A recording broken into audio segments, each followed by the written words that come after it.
Bien, chicos y chicas, bienvenidos a otra cápsula más de nuestro ramo síntesis de imagen, en el cual estamos viendo las herramientas para generar el cleanup de un cuadro, de una ilustración. En las cápsulas anteriores vimos el trabajo de la pluma, ¿no es cierto? Esta pluma que está acá y con todas sus herramientas. En esta pluma nosotros vimos sus herramientas, ¿no es cierto? Y cómo funcionaban. Y utilizamos también el icono o la herramienta de anchura. ¿Ya? Esto es para poder hacer cleanup sin necesitar una tableta digital. ¿Ya? Pues bien, ahora vamos a hablar del pincel, la herramienta de pincel y el pincel de mancha, ¿no es cierto? Que tiene dos estructuras especiales de conformación de línea y que trabajan 100% con tableta digital, es decir, con elementos periféricos externos. ¿Ya? Cuando ustedes se compran una tableta digital, y lo voy a tratar de hacer cortito, ustedes pueden tener muchas marcas por elegir. ¿Ya? Yo les aconsejo, y voy a aprovechar este medio para darle el consejo, una sugerencia de que compren en la medida que ustedes puedan herramientas o periféricos marca Wacom. ¿Ya? ¿Por qué? Porque según mi experiencia son herramientas que tienen muy buena factura de construcción, herramientas muy duraderas, ¿no es cierto? Y el software que maneja Wacom y el hardware por el cual está armado este periférico son muy fieles a la hora de reproducir el trazo análogo a digital. ¿Ya? Entonces hay una pregunta: diferencia entre hardware y software. Lo que pasa, chiquillos, es que muchos alumnos dicen: profesor, conecté la tableta, sí, a ver, mueve el mouse, sí se mueve, profesor, funciona bien, perfecto. Pero no basta con eso. No solamente el hardware, es decir, el equipo, el fierro, la memoria RAM, todo eso, no basta con que el hardware, que es todo lo que es fierro, que está construido en tu computador, reconozca el hardware de tu tableta, es decir, la tableta física plástica que tenemos aquí encima. ¿Ya? Eso lo está reconociendo, entre hardware se están reconociendo. Pero aquí también interesa que se reconozca el software. ¿Ya? Y cuando mi tableta está 100% operativa es cuando está siendo reconocido el hardware, es decir, el computador reconoce el periférico, y el software, eso quiere decir que mi pincel realmente se reconozca. Por ejemplo, en el caso del pincel de manchas, se reconozca lo que es la sensibilidad. Si ustedes se fijan, el trazo está valorizado, partido delgadito, término grueso, delgadito, grueso, delgadito. Entonces, lo que está haciendo aquí es que el hardware está reconociendo la conexión del elemento periférico con el equipo, y el software está permitiendo que la sensibilidad que entrega el hardware sea reconocida por el software, ya sea por Illustrator o cualquier otro programa que tenga un detector de presión. Entonces ahí es mejor término. Entonces eso es importante, y esa es la diferencia: que el equipo periférico sea reconocido por un hardware, y la sensibilidad y la reacción esté reconocido por el software. ¿Ya, chiquillos? Entonces esa es la diferencia entre hardware y software. Entonces seguimos. Ahora, si yo hago clic en la lupa de mi sistema operativo y escribo la palabra, en este caso Wacom, que es la marca de mi tableta, obviamente que me va a aparecer las preferencias de Wacom, ¿no es cierto? Y esas preferencias se van a manifestar en esta ventana flotante, la cual me demuestra primero el control de la tableta, ¿no es cierto? Si yo puedo elegir que mi tableta sea para ambidiestros, perdón, para zurdos o personas de manipulación derecha, ¿no es cierto? También tengo la opción de hacer un setting al lápiz, ¿no es cierto? En el caso de mi modelo, este modelo es de 2009, imagínense, aún lo tengo vigente, operacional y súper sensible, así que está súper bien. Tiene botoneras, ¿no es cierto? Yo puedo asignarle a cada botón una reacción específica, y eso va a depender de mi gusto y de la naturaleza del trabajo que estoy haciendo. La sensibilidad de la punta, si la quiero yo más sensible o más dura, ¿no es cierto?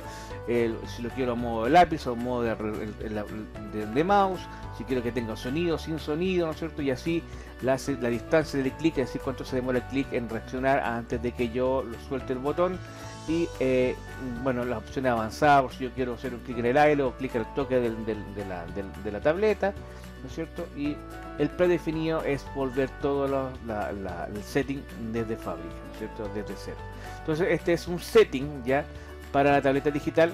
Hay muchos settings para tableta digital, por eso que yo no podría mostrarles todos los settings, solamente les muestro como ejemplo la que tiene esta tableta, y obviamente que hay mucho más compleja. Un consejo, ¿no es cierto? Es que no se equivoquen. Este es el consejo desde el Olimpo, ¿ya? Cuando yo me compro una tableta, no se engañen por el tamaño, ¿ya? Hay tabletas grandes, sí, son bacanes, sí, son geniales, ¿no es cierto? Y hay tabletas pequeñitas, que fue una tableta pequeñita. Pero saben que muchas veces las tabletas pequeñas son mucho más cómodas que las tabletas grandes. ¿Por qué? Porque las tabletas grandes te obligan a manejar de mejor manera la curva y el trazo, y sobre todo tu pulso, ¿ya? Entonces, pero las pequeñitas son más fáciles de controlar los trazos y las curvas. ¿Por qué? Porque es más pequeño el área que tú tienes que recorrer. Entonces, ojo con eso. Este es el consejo del Olimpo, ¿ya? Bien, seguimos entonces. Vamos ahora a ver la diferencia. Vamos a ver lo que es la herramienta de pincel, ¿no es cierto? Y esta herramienta de pincel, si yo dibujo, es probable que, bueno, recién lo estábamos probando recién, pero si ustedes recién se meten al pincel, a la herramienta de pincel, es probable que ustedes no tengan presión, que ustedes cuando dibujen la línea va a ser siempre de una sola forma, ¿no es cierto? No va a tener presión. Entonces, para que se active la presión, ustedes simplemente, ¿qué tienen que hacer? Tienen que hacer un pincel nuevo, ¿ya? Un pincel nuevo. ¿A qué se refiere esto? Me voy a la ventana, ¿no es cierto? Y me voy a ir a la opción pinceles, ¿ya? Y se me va a abrir una ventanita acá, que son los pinceles, que es el generador de pinceles. Acá hay una biblioteca de pinceles que cada uno tiene un nombre, ¿ya? Tiene un tamaño, tiene una opción especial. Yo voy a hacer un pincel nuevo pincel, ¿ya? Y voy a decir que sea un pincel caligráfico, ok. Hay otros pinceles más que lo vamos a ver en otra cápsula, ¿ya? Vamos a hacer pinceles nuevos, con diseños, con dobles capas, ya, con motivos, ya. Pero eso lo vamos a ver más adelante. Hoy solamente nos estamos supeditando los pinceles a la herramienta de pincel y a la pincel de manchas, que nos va a servir para hacer clean up, ¿no es cierto? Ok, pincel caligráfico. ¿Qué es lo que es un pincel caligráfico? Es un pincel que yo le puedo dar un bisel, le puedo dar un corte especial a la punta de la brocha. ¿Qué es un bisel? Esta es la otra pregunta. Bisel, se habla de un corte, es un corte especial. Ese corte especial me va a permitir a mí tener un resultado específico a la hora de dibujar, ¿ya? En este caso ustedes están viendo un pincel redondo, ¿no es cierto? Y acá tengo varios parámetros para poder mover y cambiar. Yo este pincel lo voy a cambiar, no lo voy a dejar redondo, lo voy a dejar biselado, lo voy a dejar como pincel caligráfico. También se le dice bisel a los bordes de las reglas, ¿ya?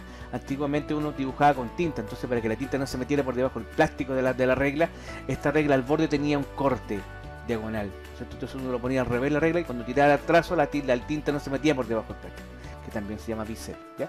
Entonces, ¿cómo biselamos o cómo le damos un corte especial caligráfico a este pincel que vamos a hacer? Es muy simple. El ángulo me lo voy a ahorrar, porque si yo muevo el ángulo ahora no tiene ningún sentido, porque mi pincel es redondo, por lo tanto, por más que mueva el ángulo no se va a apreciar ese cambio, ¿no es cierto? Pero si yo cambio la redondez de mi pincel, esta es la redondez de mi pincel, si yo lo dejo plano, estoy biselando mi pincel, estoy dando un ángulo específico al momento que cuando yo pinte, cuando por ejemplo los chinos, cuando pintan sus anagramas chinos, usan pinceles caligráficos biselados, ¿no es cierto? Y aquí sí que tiene sentido que yo mueva el ángulo de mi pincel, ¿se fijan? Ahora sí, recién no, porque era redondo, así que no se iba a percibir el cambio. Pero ahora que yo acabo de cambiar la redondez y lo dejé biselado, puedo cambiar el ángulo de mi pincel y le voy a dar un tamaño de, en este caso de 12, ¿no es cierto? Y le digo, fíjense bien que al costado derecho hay 3 campos, ¿no es cierto? 3 campos en los cuales puedo elegir las siguientes acciones. En este caso, en el ángulo lo voy a dejar fijo, ¿ya? Es decir, que el ángulo no cambie. La redondez la voy a dejar por presión, ¿no es cierto? Esto puede que aumente un porcentaje más la redondez. Y el tamaño del pincel yo lo voy a dejar a presión. Es decir, si yo paso el pincel sobre la tableta, va a hacer una línea de 12 puntos, pero si yo cargo mi pincel, yo le voy a pedir que me haga 12 puntos más extra, es decir, que cuando yo mientras más cargue el lápiz, más grueso va a hacer la línea, hasta 12 puntos mínimo, ¿ya? Y le digo ok, ¿ya? Como resultado, lo que tengo yo es, si tomo el pincel, fíjate que ahora tengo este tipo de línea, ¿se fijan?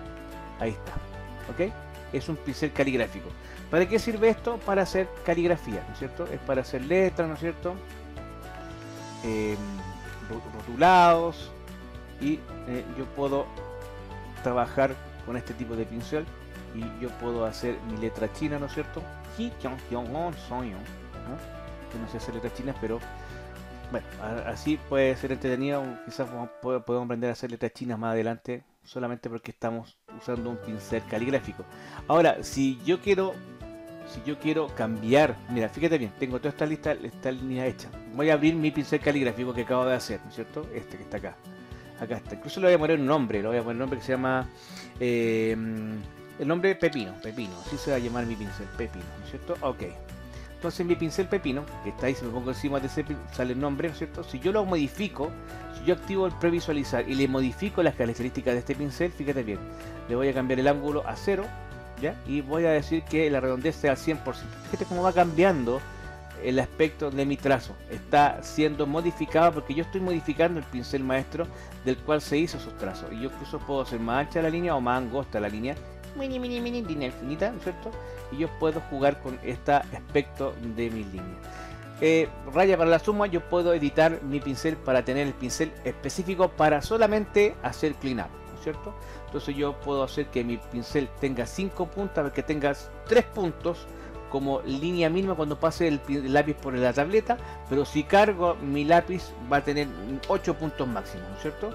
Y todo lo demás lo dejo redondito, ¿cierto? A 100%, no lo quiero biselado y lo dejo acá y le digo que lo aplique a todos los trazos. Entonces de aquí en adelante, cada trazo que yo haga con la herramienta de pincel, ¿no es cierto? Yo recién voy a poder ahora, fíjense que ahora se está valorizando la línea, ¿no es cierto? Y ahí está mi línea valorizada, entonces ya no tengo que irme la pluma y después usar la herramienta anchura, sino que simplemente ahora voy a poder limpiar y voy a poder soltar mi lápiz y voy a poder usar esto a mi gusto. Ahora, si yo hago doble clic, me va a aparecer esta herramienta, ¿ya? Esta que está acá. Voy a sacar esto que está acá al lado. Voy a cancelar, voy a sacar esta parte que está aquí al lado y voy a llamar de nuevo las herramientas de pincel. Haciendo doble clic a la herramienta de pincel, se me abre esta ventana flotante en la cual tiene varios parámetros, ¿no es cierto? Está la fidelidad. ¿La fidelidad de qué sirve? Si yo me pongo en precisión, ¿ya? Es decir, que la fidelidad sea exacta como yo dibujo, ¿qué va a tener como resultado? A ver, acá está, lo voy a poner acá y le digo ok.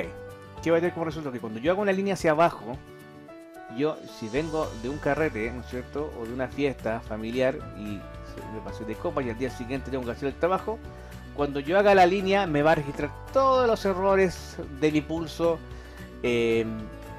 paupérrimo que tengo en esa mañana del día domingo. Pero si yo hago doble clic y le digo que la fidelidad se acerque más al suavizado, ¿no es cierto? Y le digo ok, ¿qué va a pasar? Que cuando yo haga mi línea, ¿no es cierto? Paupérrima, deprimente, etílica, ¿no es cierto? Y la suelto, el software me va a decir, no te preocupes, Carlos, ¿eh? Nosotros te ayudamos, para eso estamos, 24/7. Y me va a ayudar a depurar la línea de mejor manera. Este es el depurador, ¿ya?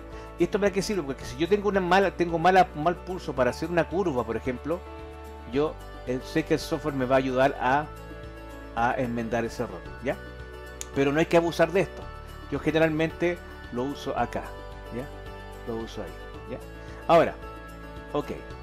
¿Y por qué? Porque tiene que haber alguna imperfección en la línea y es mucho más orgánica la línea cuando es un poco más imperfecta. Ahora, como esta no, ¿ya? Y lo otro es que cuando yo hago cositas muy pequeñitas, ¿cierto? El depurador tiende a arreglarme cuando trabajo con espacios muy pequeñitos. Voy a acercarme acá y voy a hacer una cosita pequeñita aquí, a ver si a ver si me entiende qué es lo que pasa cuando yo pongo mucho depuración. No, lo arregla perfectamente. Entonces yo considero que esa es la mejor. Con control punto yo encajo la mesa de trabajo en mi interfaz, ¿ya? Entonces ese es como el mejor setting para poder trabajar con la fidelidad en el medio, ¿no es cierto? Luego tenemos estas opciones que están acá, ¿no es cierto? Rellenar nuevos trazos de pincel. Si yo activo, fíjense bien, acá está mi histograma de color, ¿no es cierto? Que dice que la línea es negra, que es lo que estamos ocupando ahora, ¿no es cierto? Fíjense bien, ahí está la línea negra, ¡uy! ¿No es cierto? Ahí está, y tiene valorización, pues yo cargo el lápiz y lo suelto, y lo cargo, y lo suelto, ¿no es cierto? Se va a representar con valorización mi línea. Pero no tiene color. Si yo a este trazo yo le pongo un color, ¿no es cierto? Un color rojo, ¿ya? Y me voy a esta opción, herramienta pincel, hago doble clic, ¿cierto? Y le digo rellenar nuevos trazos de pincel, ok. Fíjense que cuando yo hago el trazo, ya me lo va a rellenar de color rojo. ¿Se fijan? Aunque no se cierre el trazo, yo puedo hacer el trazo ahí y me lo va a rellenar siempre rojo. Uy, fíjate lo que va a hacer. Todo el espacio que tiende a tener un espacio interno va a tratar de llenar. Si yo le digo que no, no lo va a hacer, ¿ya? Entonces le saco esto y le digo ok, y me va a hacer, no me va a tomar en cuenta el relleno ni me va a rellenar automáticamente el elemento, ¿ya? ¿Por qué? Porque descarta el interior, ¿ok? Bien, esa es una opción. La otra opción, que es muy interesante también tenerla en cuenta, es mantener seleccionado. ¿Para qué sirve esto? Fíjate bien, yo quiero hacer una curva de esta magnitud, ¿no es cierto? ¿Ya? Y quiero que parte delgado, grueso y delgado, ¿ya? Pero yo soy malo para hacer curvas, ¿no es cierto? Entonces, ¿qué es lo que me pasa? Que yo voy a hacer una curva aquí, ahí está una curva, ahí y corté. ¿Cómo puedo continuar para que tenga la misma valorización? Simplemente, como está seleccionado ya, yo me pongo acá y sigo dibujando. ¿Y qué es lo que va a hacer el software? Me va a unir ese trazo y me va a mantener la valorización. No va a haber un corte, me va a evitar los cortes. ¿Entienden? ¿Cuál es el problema de esto? Es que si yo hago un trazo acá y hago uno en el medio, me va a continuar el trazo hacia donde me estoy desviando, ¿ya? Porque eso es lo que hace, continuar el trazo, ¿ya? Entonces, cuando yo tengo un problema como este, por ejemplo, y tengo que seguir el trazo curvo, yo me pongo que no está seleccionado y sigo dibujando, y aunque yo presione o no presione, igual me va a mantener el trazo según la valorización que yo necesito. Y esto es una herramienta súper potente a la hora de hacer clean up. Lo único malo de esta herramienta es que si yo cruzo las líneas, por ejemplo, si yo cruzo y hago una delta acá, no me va a continuar, no me va a guardar la línea arriba, sino que la va a continuar hacia el costado. ¿Por qué? Porque está continuando la selección, ¿ya? Otra cosa más con respecto a esta herramienta, mantener, ya, aquí, editar trazado seleccionado. Fíjense bien, si yo saco esto y le digo ok, ¿cierto? ¿Qué pasa? Yo hago un trazo aquí y un trazo acá, ¡tarán! ¿No es cierto? Si yo tomo este trazo, me voy a dar cuenta que este trazo es independiente, ¿ya? Y este trazo es independiente. Pero ¿qué pasa si yo hago doble clic y digo editar trazado seleccionado? Fíjense bien, voy a seleccionar ese trazo, lo voy a seleccionar y encima de ese trazo voy a dibujar otro. ¿Qué pasa? Pasa que no pasa nada, porque ese trazo no se va a soldar nunca con el siguiente, ¿ya? Esa es la idea, ¿ya? No así, antes de pasar a la siguiente herramienta, que es el pincel de mancha, ¿no es cierto? No así con el pincel de manchas, pero quiero hacer un alcance, con respecto al pincel de manchas. A ver, vamos a subirle las propiedades al pincel, vamos a subirle el punto al pincel, ¿no es cierto? Al último que hicimos tenía tamaño 3, vamos a dejar a 4 y 5 y 6, ¿no es cierto? Ahí está. Quiero que vean la diferencia entre la herramienta de pincel y el pincel de mancha, ¿ya? Entonces fíjense bien, voy a hacer un dibujo acá y voy a hacer un trazo, ¿no es cierto? Y ahí está. Y ahí está mi línea depurada, me la acaba de arreglar el depurador de curvas. Y ahora voy a elegir el pincel de manchas, ¿ya? Y voy a hacer lo mismo, ¿ya? Y también el depurador me va a ayudar a dejar la línea. Como ustedes pueden ver, profesor, ¿qué diferencia hay entre el pincel de mancha y el pincel y la herramienta de pincel? Una diferencia enorme. ¿Por qué? Si nosotros analizamos este primer trazo que hicimos con la herramienta pincel, es decir, con la primera, que es esta, ¿no es cierto? Se van a fijar que cuando yo la seleccione, tiene una línea guía en el medio. ¿Se fijan? Y una línea guía en el medio azul. Sin embargo, si yo selecciono el siguiente trazo que está hecho con el pincel de manchas, se van a dar cuenta que es un paño vectorial, ¿ya? No es una línea vectorial editable. Es decir, esto se puede modificar, pero está en base a un trazo vectorial, a un paño vectorial, ¿ya? Si yo quiero mover un componente de esta línea, yo simplemente me pongo en el componente y lo muevo, y se modifica la línea, ¿se fijan? ¿Por qué? Porque la línea guía o la línea maestra está en el centro, la línea de construcción está en el centro. y yo voy a poder modificar de mejor manera y mucho más rápido esta línea. ¿Se fijan? Puedo moverla, puedo mover sus tensores Bézier, ¿no es cierto? Y puedo... Pero si yo quiero modificar esta línea me va a ser imposible, porque esta línea no está basada en una guía interna de edición, sino que es un paño vectorial que tiene sus bordes independientes, ¿no es cierto? Es un gran paño vectorial que conforma la ilusión de una línea, pero es un paño vectorial, ¿ya? Ahí está. Entonces me va a ser muy difícil adaptar esta línea a una curva específica. Si yo hago control Y, que es la visión alambre, vamos a darnos cuenta cómo es la construcción de cada elemento. Voy a volver a 0.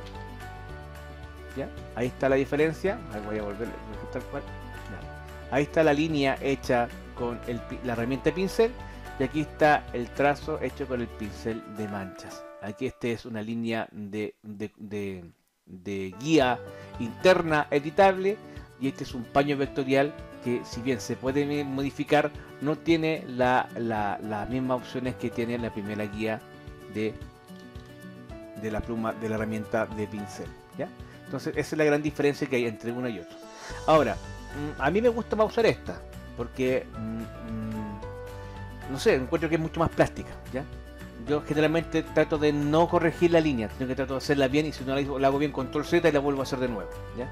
Este es para darte la posibilidad de ajustar la línea un poquito sin tener que hacerla de nuevo, sino que me quedo más angosta acá, la tiro más abajo, y tú tienes la posibilidad de echarle mano al trazo. En cambio acá no, aquí tú una vez, si tiras la línea bien, y si no, la borras y la vuelves a trazar de nuevo. A mí me gusta personalmente más, y es cuestión de gusto en realidad. Ahora, veamos qué propiedades tiene el pincel de manchas. El pincel de manchas, aquí está acá, bueno, ya vieron la diferencia entre pincel, herramienta de pincel y pincel de mancha en cuanto a su construcción, ¿no es cierto? Una tiene una guía central de edición y la siguiente es una mancha vectorial o un paño vectorial, ¿no es cierto? Ahora hablemos del pincel de mancha, ¿no es cierto? Que es el que genera los paños vectoriales. Acá yo también tengo setting, ¿no es cierto? Yo hago doble clic y me aparece este setting, y es exactamente lo mismo. Puedo mantener seleccionado o combinar con selección. Aquí sí que funciona de otra forma esto que está acá, ¿ya? También tiene las normas de fidelidad o los rangos de fidelidad. Mientras más cerca al suavizado, más me depura la curva. Mientras más cerca a la presión, más me reconoce las imperfecciones de mi trazo. Por lo tanto, yo lo ocupo acá, y generalmente muchas otras veces en dibujo más grande lo llevo hasta este sector, pero generalmente lo ocupo acá. Y aquí tiene las mismas opciones de setting que tenía la herramienta de pincel, pero acá tiene el tamaño, ¿no es cierto? Aquí cambia el orden, aquí está el tamaño del pincel, ¿no es cierto? Yo lo voy a dejar en 4, perdón, en 4 lo voy a dejar, y el máximo rango lo voy a dejar en 9, ¿ya? El ángulo es el ángulo del pincel, ¿no es cierto? Yo lo voy a dejar en 180 y lo voy a dejar que se mantenga en presión, y también la redondez, ¿no es cierto? Que en presión yo puedo, si giro el lápiz rápidamente, puede que la redondez varíe un poco, y eso va a ser en base a la presión. Así que ese va a ser mi setting para el pincel de manchas, para mi cleanup de aquí en adelante, ¿no es cierto? Y le digo OK. Y así este pincel de manchas yo lo puedo ocupar y puedo cargar, ¿no es cierto? Y para mí es como el más cercano o es más fiel, siento que es más fiel al trazo al momento de hacer cleanup, ¿ya? Entonces fíjate que si hago control Y, vas a ver que son paños vectoriales, ¿no es cierto? Y que estos yo los puedo cambiar de color, al igual que las líneas, ¿no es cierto? No hay problema en eso, pero tiene esa diferencia que es de construcción. Y así yo podría hacer un cleanup con este pincel de manchas, ¿ya? Les voy a hacer un drawing speed de un cleanup de un personaje. Se lo voy a dejar en una cápsula aparte que va a ser contigua a esta, para que ustedes vean cómo se genera el cleanup con este tipo de pincel, ¿ya? Más adelante, vamos a ver los diferentes tipos de pinceles que hay y cómo yo puedo generar mis propios pinceles. Yo cómo puedo elegir un pincel y dibujar, ¿no es cierto? Y qué herramientas de pincel puedo ocupar para usar este tipo de diseño, ¿no es cierto? A la hora de poder hacer mi trazo o mi dibujo, y hacer nuestros propios pinceles, nuestros propios patrones de pincel, nuestros propios diseños incluso, ¿ya? Así que eso lo vamos a ver en la próxima cápsula. Después de esta cápsula viene una cápsula en que viene un drawing speed, ¿no es cierto? Y el drawing speed les va a mostrar cómo se hace el cleanup con la herramienta de pincel de manchas, ¿ya? para que tengan un ejemplo de cómo es el asunto, ¿ya? Y después vamos a saltar de lleno a lo que es el color, ¿ya? Porque una vez hecho el cleanup, que son las líneas, la limpieza del borde del dibujo, vamos a ver ya después cómo se pinte, cuáles son las herramientas que nos entrega Illustrator para poder ilustrar de manera cabal un personaje o un concept art. Recuerden que estos procesos, chiquillitos, no se usan en el proceso de animación, ¿ya? Esto es para ilustración utilizando herramientas vectoriales. Ustedes se van a encontrar con en su momento otro consejo del Olimpo. Ustedes tienen que respetar, ustedes tienen que respetar los procesos de trabajo, los procesos de producción, ¿ya? En este caso nosotros habíamos hablado antes del flujo de trabajo.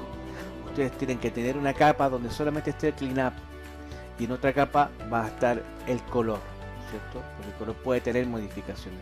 Por eso tienen que ustedes respetar los procesos de trabajo. Ustedes no pueden pasar un trabajo hecho en Illustrator todo en una sola capa. Tú tienes que acostumbrarte a trabajar por capas. Y las capas las vamos a ver en la próxima clase cuando ya empecemos a hacer cleanup e ilustración al mismo tiempo. ¿Ya, chiquillitos? Muy bien. Les dejo un abrazo entonces. 26 minutos. Muy grande la cápsula, así que hasta aquí nomás llegamos. Un abrazo para todos y nos vemos en la próxima cápsula. Adiós.